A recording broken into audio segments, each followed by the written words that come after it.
Assalamualaikum warahmatullahi wabarakatuh. Saya novel Alaydrus.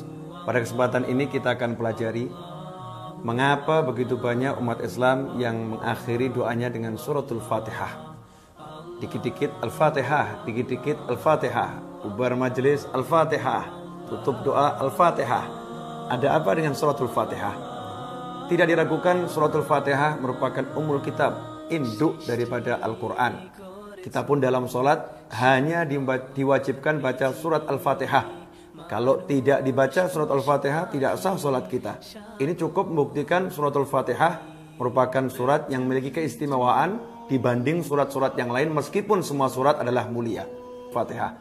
Dalam suatu kesempatan, Sayyidina Abdullah bin Abbas radhiyallahu anhuma, sebagaimana diriwayatkan oleh Imam Muslim dalam sahihnya dan beberapa ulama lainnya, suatu ketika Rasulullah SAW didatangi oleh malaikat Jibril, sebagaimana disebutkan dalam Sahih Muslim.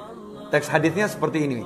Qala bainama Jibrilu qaidun indan Nabi, saat malaikat Jibril duduk bersama Nabi Muhammad SAW. Menarik sekali, Rasul Muhammad SAW yang menemani duduknya adalah malaikat Jibril. Malaikat Jibril rindu dan ingin duduk-duduk bersama Nabi Muhammad SAW. Nah, ketika dalam duduk-duduk seperti itu, tiba-tiba malaikat Jibril sami'a naqidun min fawqih, mendengar suara dari atas kepalanya. Maka beliau pun menoleh ke arah atas. Farafa'a ra'sahu, beliau mengangkat kepalanya ke atas. Kemudian faqala, malaikat Jibril berkata, hadza babun minas sama'i futihal yaum.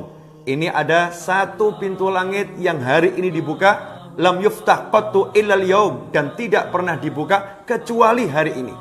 Jadi malaikat Jibril mengatakan, ini sekarang pintu langit ada yang dibuka ini, dan tidak pernah dibuka kecuali hari ini. Sejak diciptakan gak pernah dibuka. Setelah itu malaikat Jibril berkata, fanazala minhu malak, dari pintu ini sekarang turun malaikat. Dari pintu ini sekarang turun malaikat. Faqala, kemudian malaikat itu tiba-tiba sudah berada di hadapan Nabi Muhammad SAW. Malaikat Jibril menceritakan, hadza malakun nazza ilal ard, ini malaikat turun dari langit menuju bumi lewat pintu yang satu itu. Lam yanzil qattu illal yaum, dan malaikat ini tidak pernah turun kemanapun kecuali hari ini. Baru pertama kali, perdana nih malaikat turun ke muka bumi dan langsung menjumpai Nabi Muhammad sallallahu alaihi wasallam. Apa kepentingan malaikat ini? Sampai-sampai dia turun padahal dia nggak pernah turun kecuali baru hari itu. Kepentingannya tiada lain adalah fasallama. Maka malaikat itu mengucapkan salam kepada Nabi Muhammad SAW waqal, dan kemudian berkata, abshir binurain, berbahagialah wahai Nabi Muhammad SAW, karena engkau mendapatkan dua cahaya.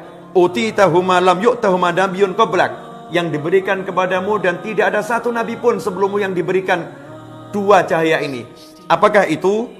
Fatihatul kitab wa khawatimu suratil Baqarah, yaitu surat Al-Fatihah dan penutup surat Al-Baqarah, atau yang lebih kita kenal dengan Amanar Rasul.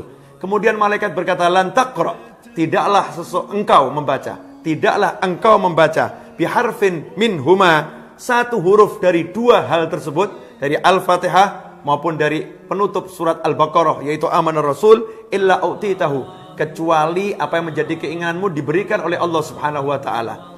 Karena itu tidak mengherankan jika para ulama mengajak umat Islam untuk membaca surat Al-Fatihah, menutup majelisnya dengan surat Al-Fatihah, menutup doanya dengan surat Al-Fatihah. Karena Rasul sudah menyampaikan kepada kita semua bahwasannya kalau kita berdoa dan kita menutupnya dengan surat Al-Fatihah, maka Allah mengabulkan doa kita, permohonan kita dikabulkan oleh Allah Subhanahu wa taala. Kemudian mengenai Amanar Rasul, para ulama mengatakan, dalam suatu riwayat Rasul juga menjelaskan, kalau Amanar Rasul ini dibaca di malam hari, maka mencukupi bagi orang bacanya. Mencukupi dari apa? Yang pertama, mencukupi dari sholat malam. Seandainya dia tidak sempat sholat malam, pahala dari membaca Amanar Rasul ini dikatakan sudah mencukupi dari sholat malam. Kemudian juga mencukupi dari apa? Mencukupi dari syaitan, sehingga malam itu dia tidak akan digoda atau diganggu oleh syaitan, karena Allah akan melindunginya. Karena itu mari kita ajak semua untuk mengamalkan suratul Fatihah. Maka tidak jadi masalah dan sangat bagus kalau dikit-dikit Al-Fatihah, dikit-dikit Al-Fatihah. Semoga barokah dan manfaat. Wassalamualaikum warahmatullahi wabarakatuh.